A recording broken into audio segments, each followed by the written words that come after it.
गेल्या 4-5 वर्षांपासून महाराष्ट्रातील एसटी कर्मचाऱ्यांच्या संदर्भामध्ये सदाभाऊ खोत यांच्या नेतृत्वामध्ये आम्ही सातत्यानं सरकार आमचा असो किंवा विरोधातला असो आम्ही पाठपुरावा करतोय। एसटी कर्मचाऱ्यांचा राज्य सरकारच्या कर्मचाऱ्यांच्या प्रमाणे त्यांना वेतन मिळावं यासाठी आम्ही नेहमी अग्रेसर भूमिका घेत आहे। मागच्या 15 दिवसापूर्वीपासून एसटी कर्मचाऱ्यांचं आंदोलन सुरू होतं। माननीय मंत्री परिवहन खात्याचे माननीय प्रताप सरनाईक साहेब यांच्यासोबत आमच्या 2 बैठका झाल्या आणि आज त्यांनी एक खूप चांगला निर्णय राज्याचे मुख्यमंत्री देवाभाऊ, उपमुख्यमंत्री एकनाथ शिंदे साहेब आणि उपमुख्यमंत्री सुनेत्रा वहिनी यांच्या नेतृत्वामध्ये एसटी कर्मचाऱ्यांच्यासाठी घेतलेला आहे। त्यामध्ये महागाई भत्ता जो राज्य सरकारच्या कर्मचाऱ्यांना 58% लागू झाला होता, परंतु एसटी कर्मचाऱ्यांचा 53%च होता, तो आज राज्य सरकारनं मान्य केलेला आहे। आजपासून आज निर्णय केला आहे की 58% महागाई भत्ता त्यांना लागू होईल। घर भाडं त्यांना 8%, 16% आणि 24% मिळत होतं। म्हणजे 8% ग्रामीण भागामध्ये, 16% जिल्हा लेवलला जे कर्मचारी काम करतायत आणि मेट्रो सिटीमध्ये जे काम करतायत त्यांना 24%, ते आता 10, 20 आणि 30% अशी वाढ केलेली आहे। आणि वेतनवाढ पूर्वी 2% त्यांना वेतनवाढ मिळत होती, फरक तर आता 1% वाढवलेला आहे, 3% वेतनवाढ त्यांना मिळणार आहे। म्हणजे एकूण जवळपास 44 कोटी 66 लाख रुपयाचा भार हा राज्य सरकारवरती पडणार आहे, महामंडळावरती पडणार आहे दर महिन्याला। अशा पद्धतीचा एक चांगला निर्णय राज्य सरकारनं घेतलेला आहे। मी राज्य सरकारचं मनापासून अभिनंदन करतो। कालच्या बैठकीमध्ये काही आम्ही भूमिका मांडल्या आणि त्यामध्ये आम्ही विनंती केलेली आहे परिवहन खात्याला की एसटीकडे 1 रुपया येतोय कसा आणि जातोय कसा याची एक श्वेतपत्रिका महामंडळानं काढली पाहिजे। म्हणजे आज 55 लाख प्रवासी प्रवास करतात, मग त्यातून पैसे येतात किती, डिझेलला किती जातात, पगारावरती किती खर्च येतो, मेंटेनन्सला किती जातो, याचा व्यवस्थित हिशोब हा एसटी महामंडळाकडे असला पाहिजे। आणि माननीय मंत्री महोदयांनी कालच्या बैठकीमध्ये निर्देश दिलेले आहेत की एसटी महामंडळाची एक श्वेतपत्रिका पुढच्या 1 महिन्याच्या आतमध्ये काढायचा निर्णय हा माननीय मंत्री महोदयांनी घेतलेला आहे। 3 वर्षाच्या वरचे अधिकारी एकाच ठिकाणी ठाण मांडून बसल्या कारणानं भ्रष्टाचाराला खतपाणी घातलं जातंय आणि सातत्यानं एसटी कर्मचाऱ्यांच्या वरती अन्याय होतोय। त्यांना ड्युट्या लावणं असेल किंवा काही वेगवेगळ्या गोष्टी असतील, तर 3 वर्ष ज्या अधिकाऱ्यांना पूर्ण झालेले आहेत त्यांची तात्काळ बदली करावी। आणि मागही हे ठरलं होतं मार्च महिन्यात, तरी कारवाई झाली नव्हती। काल याविषयी सदाभाऊ खोत आम्ही ही भूमिका मांडलेली आहे आणि माननीय मंत्री महोदयांनी मान्य केलंय की 3 वर्षाच्या वरच्या सगळ्या अधिकाऱ्यांच्या बदल्या करायच्या।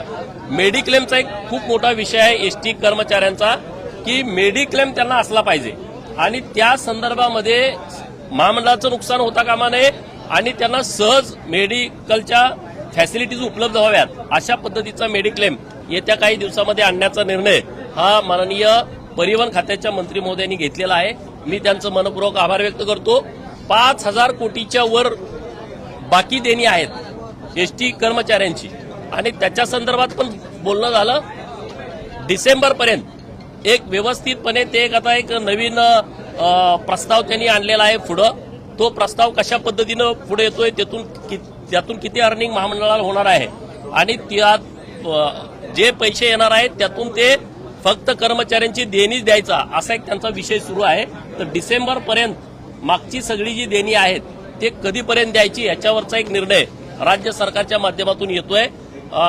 एसटी महामंडळाकडे 2,500 गाड्या त्यांनी आता खरेदी केलेल्या आहेत। परिवहन मंत्री महोदय झाल्यापासून आपलं हे सरकार आल्यापासून 12,000 एसटी होत्या, आता 14,500 झाले। त्या एसट्या 20,000 पर्यंत नेण्याचं मानस हा माननीय मंत्री महोदयांचा आहे, या डिपार्टमेंटचा आहे। असं जर झालं तर आणखी एक मोठी भरती पण होईल महामंडळामध्ये आणि प्रवाशांना पण खूप चांगल्या पद्धतीनं सोयी या महामंडळाच्या माध्यमातून होतील। आम्ही सातत्यानं भूमिका हीच मांडतोय की राज्य सरकारच्या कर्मचाऱ्याच्या लेवलला हे एसटी कर्मचाऱ्यांना पगाराच्या बाबतीमध्ये घेऊन या, तर तशा पद्धतीचा प्रयत्न आमचा सुरू आहे। परत एकदा सरकारचं अभिनंदन।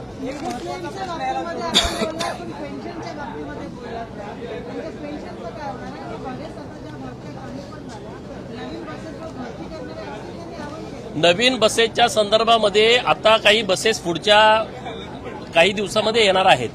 म्हणजे मोठ्या प्रमाणामध्ये बसेस वाढवण्याचा निर्णय हा राज्य सरकारनं घेतलेला आहे. प्रत्येक डेपोला किमान 10 बस येतील अशा पद्धतीचं त्यांचं नियोजन सुरू आहे. 1250 बस संदर्भात जो घोटाळा समोर आला होता त्या प्रकरणी मुख्यमंत्र्यांनी आदेश दिले होते की वित्त खात्यामार्फत त्याची चौकशी होईल आणि खात्यांतर्गत अशा 2 चौकशा होतील. त्या संदर्भात विधान परिषदेमध्ये प्रश्न आला होता. त्यावरती 1 महिन्यात उत्तर देण्याचं सरकारकडून सांगण्यात आलं होतं. मात्र त्यावरती अजूनही कारवाई झाली नाही.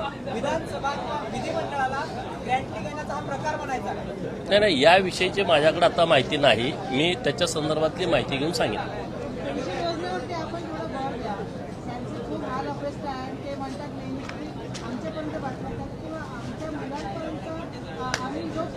मी आणि सदाभाऊनी हा विषय हातात घेतल्यापासून मूळ पगारामध्ये 6,500ची सरसकट वाढ झालेली आहे.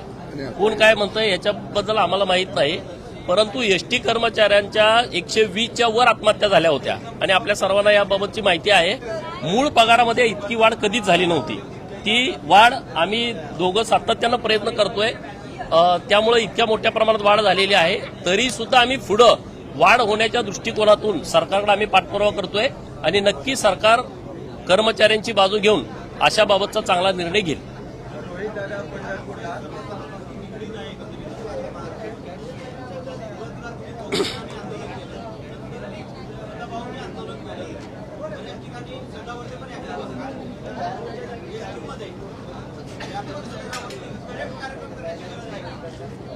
नाही बघा, एसटीमध्ये काय होतंय, हे अधिकारी जरा चुकीच्या पद्धतीनं माहिती देणं, एवढा मोठा सगळा हा कारभार आहे, तर ह्याच्याबद्दलची करेक्ट माहिती पाहिजे.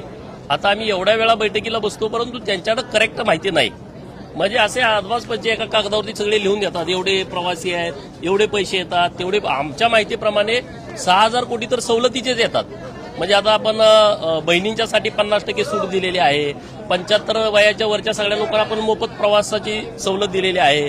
विद्यार्थिनींच्यासाठी मोफत सवलत आहे किंवा हँडिकॅप लोक आहेत त्यांच्यासाठीची सवलत आहे. आपले जवान असतील, अन्य काही असतील, वेगवेगळ्या बऱ्याच सगळ्या योजना आहेत.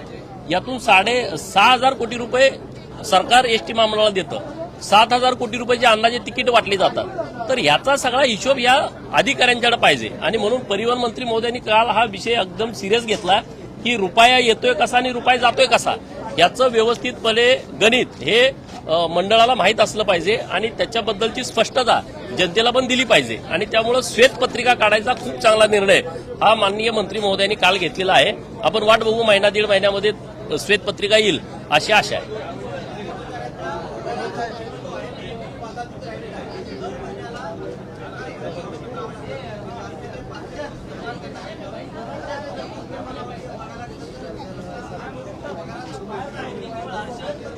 नाही, आता तशी परिस्थिती नाही. पूर्वी ते होत होतं, पण आता काही अशा तक्रारी बऱ्यापैकी आलेल्या नाहीत.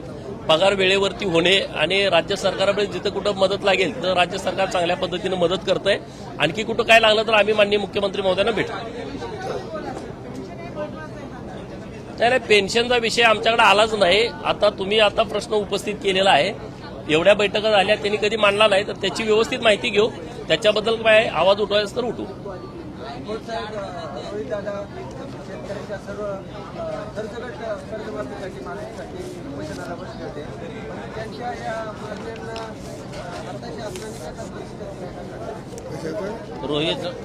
रोहित पवार, शरद पवारांचा नातू.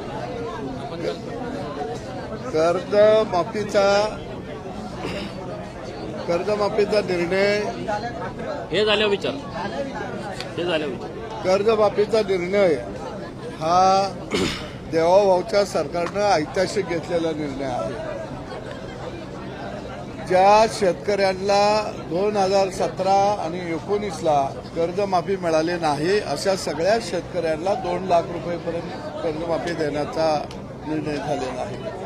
जे शेतकरी थकबाकीदार आहेत त्यांना 2 लाख मिळणार आहे, जे नियमित भरत आहेत त्यांना 50,000 रुपये मिळणार आहेत.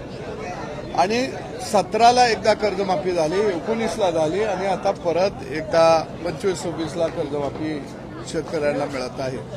आणि म्हणून मला वाटतं राज्यामध्ये काही लोकांना त्यांचे पक्ष चालवायचे आहेत त्यांना त्यांचा TRP वाढवायचा आहे आणि म्हणून ते खऱ्या अर्थानं वेगवेगळ्या ठिकठिकाणी आंदोलन करत आहेत आणि त्यांना खरंच शेतकऱ्याचा एवढा पुळका असेल तर राज्यातल्या अनेक साखर कारखान्यांनी FRP दिलेला नाही आणि ते कारखाने यांचेच आहेत मग यांनी FRP साठी बी आंदोलन करावं। राज्यातले जवळजवळ 150 पेक्षा जास्त साखर कारखाने कोऑपरेटिव्ह मध्ये होते ते प्रायव्हेट केले आणि सगळे कारखाने यांनी आणले ते कारखाने शेतकऱ्यांना परत द्यावे म्हणजे आपलं ठेवायचं झाकून दुसऱ्याचं बघायचं वाकून किंवा यांचा फार जुना फंदा आहे आणि तो आता राबवत आहेत आणि म्हणून मला वाटतं त्यांनी त्यांची लेकरं बाळं आता सांभाळावी होती ती सुद्धा घरात राहिना ती पळून निघाली होती आणि म्हणून मला वाटतं की सरकार हे संवेदनशील आहे आणि शेतकऱ्याच्या बाजूनं काम करत आहे।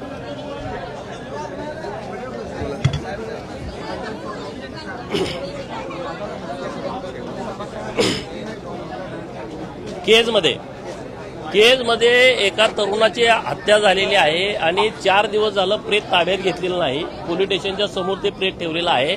सभागृहामध्ये माननीय धनंजय मुंडे साहेबांनी हा विषय घेतलेला आहे। अध्यक्ष महोदयांनी सरकारला सूचना दिलेल्या आहेत की जो कोणी आरोपी आहे आणि त्याचं नाव FIR मध्ये येणं आवश्यक आहे तर तो कुणीही असला कुठल्याही राजकीय पाठबळाचा असला किंवा राजकीय घरातला असला तरी आरोपी हा आरोपीच असतो त्यामुळे त्याच्यावरती FIR दाखल व्हावी अशी मागणी सभागृहात केलेली आहे आणि आम्ही पण तीच मागणी करतो।